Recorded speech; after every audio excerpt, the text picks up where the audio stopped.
We need to start today by declaring a death. Yeah. And I don't mean a literal funeral, though. For many people, it might actually feel like one. We are looking at the death of the human worker. Right. It's a harsh opening, I admit.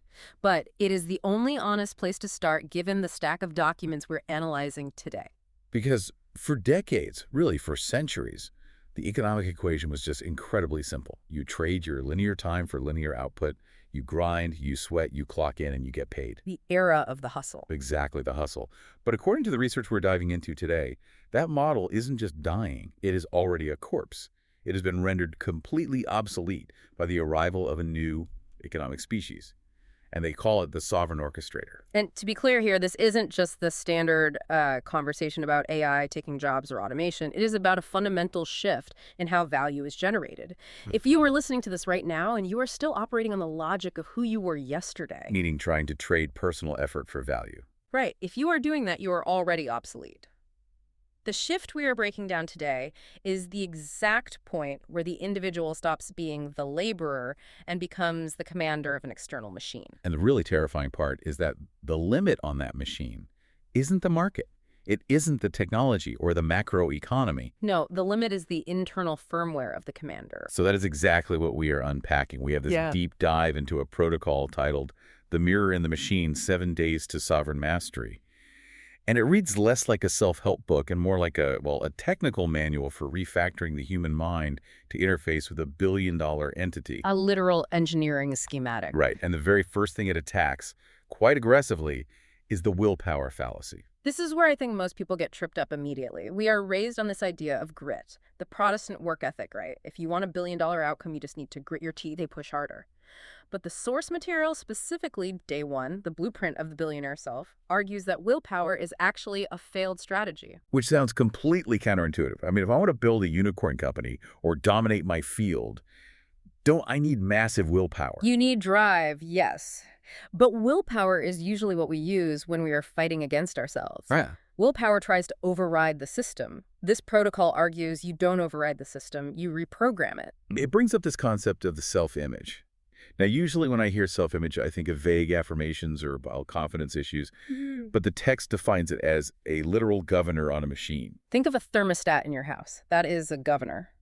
If that thermostat is set to 68 degrees, which represents, say, a freelancer mindset or a mid-level employee identity, you can use willpower to heat the room up. You can hustle. You hustle, you burn the midnight oil, and you temporarily spike your temperature to 80 degrees. But what happens the moment you stop straining? The AC kicks in and cools you back down to the setting. Exactly. You snap back to the setting of the thermostat. The text explicitly says you will always act like the sort of person you conceive yourself to be. No amount of external effort can permanently outperform your internal setting. That is just a brutal thought. If your setting is outdated, you are essentially fighting your own gravity. It is the primary premise of this new economy. To manage a billion-dollar valuation, a 1B entity, the internal blueprint must be reconstructed before the external machine can manifest it. You can't build a skyscraper on a foundation poured for a cottage. You can't. The Sovereign Orchestrator understands that their primary work is not checking emails or taking meetings. It is the calibration of this internal governor. Okay, so if willpower is the wrong tool, because it fights the machine, what is the right tool? How do we actually change the setting on the thermostat? This forces us to change how we view the brain entirely. It does. The protocol demands we stop looking at the brain as a mind in the philosophical sense and start treating it as a cybernetic mechanism. Cybernetic mechanism. It sounds like sci-fi, but it's an older term, isn't it? It is. We are drawing from Day 2 here. It comes from the Greek kybernetes, which means steersman. It is not about generating power. It is about steering. A servo-mechanism has one specific job, which is to reach a target. Think of a guided missile or a torpedo.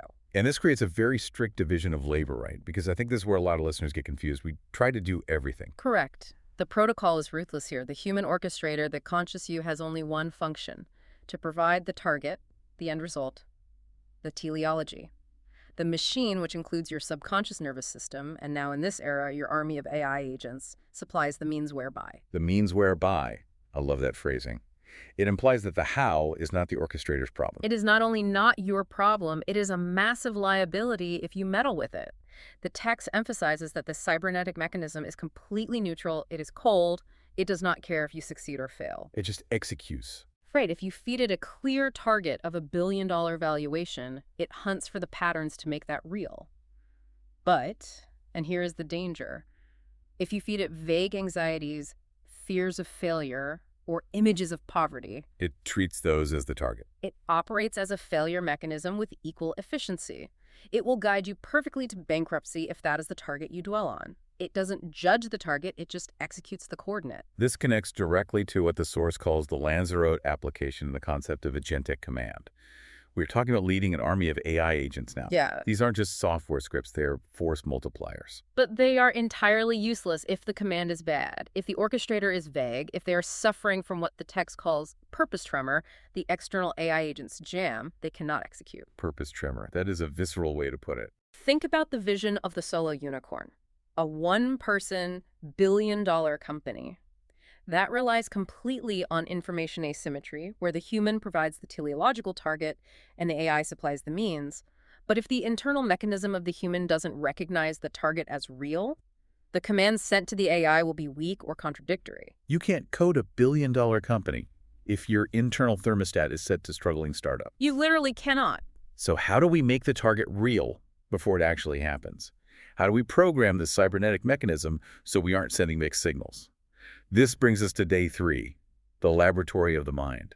And I want to be very clear to you listening right now. This is not meditation. No, this is engineering. It is pre-performance blueprinting. The biology here is fascinating because the source states that the human nervous system cannot distinguish between an actual experience and one imagined vividly and in detail. It processes them as the exact same data. Not at the neural level.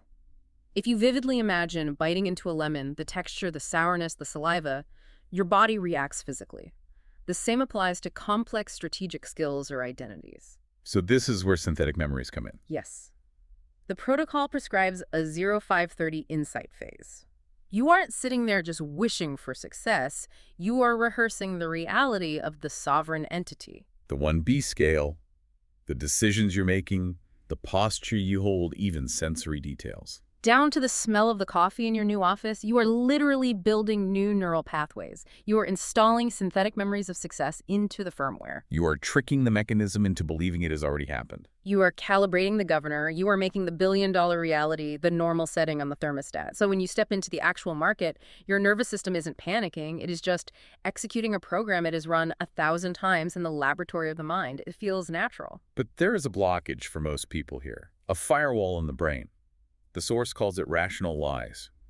We need to look at day 4 dehypnotization. This is one of the most provocative sections. It argues that most people are walking around in a literal hypnotic trance. They are hypnotized by the rational beliefs of the old economy. Beliefs like resources are limited or one person can't manage $1 billion alone. Precisely. We call them rational because they are based on past statistics.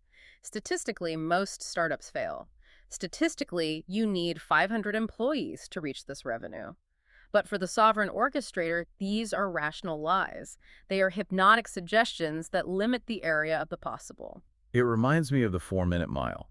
Everyone thought it was biologically impossible until Bannister did it, and then suddenly everyone was doing it. The barrier wasn't physical. It was hypnotic, exactly. Yeah. To execute at this level, you must reject the prison bars of what was historically possible. You have to understand that the belief I need a massive team to do this is just bad software code. You have to delete it. And that deletion process is aggressive. It's not about positive thinking. It is about logically recognizing the absurdity of the limitation. But let's pressure test this. Because everything sounds great in the laboratory of the mind at 5:30 a.m. when it's perfectly quiet. But then the market opens. The business execution phase. Real life. Let's apply the Socratic test from the source. It is a highly visceral scenario. It is 11:30 a.m. You are the orchestrator. You are running your system. A critical AI agent has hallucinated. It didn't just make a typo. It caused a liquidation error in your market position. You are down $50 million. The pressure in that moment is immense. The 1830 market audit is hours away. Your stomach drops. Your heart rate spikes. The source calls this the instinctive trap. The lower self screams at you to pick up the phone, to panic, to enter frantic repair mode. What does the Sovereign Orchestrator do? Nothing. Nothing. You are down $50 million and you do absolutely nothing. They apply the law of non-response. This is day 5. This is the counterintuitive discipline that separates the sovereign from the chaotic. The text explains that over-response to negative feedback jams the success mechanism. When you panic, you create tension. You disturb the servo-mechanism. You literally prevent the machine from finding the solution. The text describes a psychic screen, like a no-response tranquilizer. Think of a ringing telephone. The lower self feels compelled to answer it immediately. The noise is annoying, it demands attention. The Sovereign Orchestrator lets it ring. They maintain a psychic screen between their consciousness and the chaos. They observe the $50 million error, but they refuse to react emotionally or frantically to it. That sounds incredibly difficult. To the old mindset, it sounds almost negligent. It feels negligent to the human worker model, which equates sweat and panic with doing work. But this leads to a proprietary term that is vital here: transient hypofrontality. Transient hypofrontality. What does that actually mean when you are staring at a $50 million deficit? It is a deliberate state of mind. During a crisis, your prefrontal cortex, the worrying, analyzing, conscious part of the brain, goes into overdrive. It tries to force a manual solution. But the prefrontal cortex is slow and limited. It cannot handle the complexity of a $50 million algorithmic error. It bottlenecks the whole system. Right. Transient hypofrontality means you deliberately turn that part of the brain down. You initiate a temporary shutdown of the front brain. You turn down the control knob. You shut up so the machine can work. Exactly. You have already set the target, which is resolve the error. Now you must trust the machine, your subconscious execution capability, and your external AI architecture to solve it mathematically. If you are frantic, you introduce purpose tremor. You're like a surgeon with shaky hands. By doing nothing physically and emotionally, you clear the channel for the solution to emerge. It is the difference between trying to force it and letting it happen. In a massive crisis, the hardest thing to do is sit still. Yeah. But the protocol says that is the only way to access the computational power required to fix it. Because the conscious mind is for setting goals, not for doing the work. If you try to do the work of the machine, you will fail. You must trust the firmware you installed. This brings us to the integration. Yeah. Because you cannot just do this once. You can't just have one moment of non-response and claim victory. This is about a permanent change in species. We need to talk about the automaticity point. Day 7. The source is very specific here. This is not a quick hack. It is a biological requirement. There is a persistent myth that it takes 21 days to form a habit. I've heard that my whole life. 21 days to change your life. The source argues that 21 days is just the gel point. That is where the image begins to set like gelatin in the fridge. It is still wobbly. If you poke, it falls apart. The real number is 66 days. 66 days. That is a significantly bigger commitment. It takes a minimum of 66 days for a new self-image to reach the automaticity point. This is where the behavior becomes fixed in the subconscious. This is where it becomes easier to do than not to do. And consistency is the key. You can't skip weekends. Consistency is the DNA of mastery. The source argues that the 1B solo entity is not built by a person with a laptop. It is built by a sovereign machine. A human who has reached such a level of habit integration that they operate with the reliability of a machine. They don't need willpower to work out at 0630. They don't need motivation to perform the 1830 market audit. They do it because that is what they are. The phrase from the text is "throw your heart over the bar." It's such a poetic image for such a lethal technical manual. It's an image from high jumping. You throw your heart over the bar first, and the rest of the body, the mechanics, the actions, the reality must follow. The fully integrated orchestrator has thrown their heart over the bar of $1 billion valuation. They have fully accepted that identity. The rest of the protocol, the AI agents, the code, the market maneuvers, are just the body catching up to the heart. It is a complete restructuring of the human operating system. We aren't talking about working smarter. We are talking about becoming a different kind of entity. One that utilizes information asymmetry not just in the market, but inside their own nervous system. It is the only way to survive the transition. The human worker cannot compete with Agentic command. They just can't. But the Sovereign Orchestrator, the human who has refactored their internal firmware to command the machine without fear, without hesitation, and without purpose tremor, that entity is the absolute future of the economy. The firmware has been reviewed. The protocols are laid out.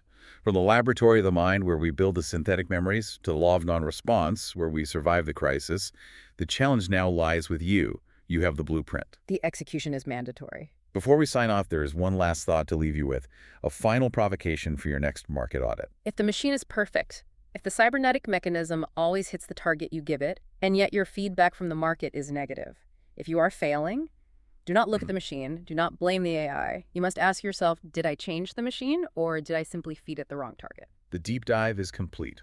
Execute.